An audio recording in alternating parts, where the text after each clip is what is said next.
साधारण ज्ञान। प्रश्न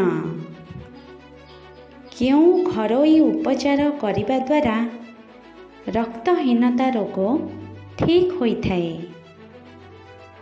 प्रश्नटी हेउछि क्यों घरोई उपचार करिबा द्वारा रक्तहीनता रोग ठीक होइथाए। सांग माने जदि आपण माने उत्तरटी जानिछंती कमेंट बॉक्स रे कमेंट करिवे।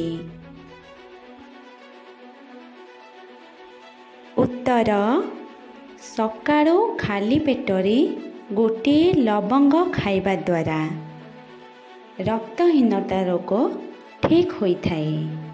भिडियोटी भल लागिले लाइक कमेंट शेयर करिवे एवं एई भली जीके भिडियो देखिबा पई चैनल को सब्सक्राइब करिवे। रहिली जय जगन्नाथ।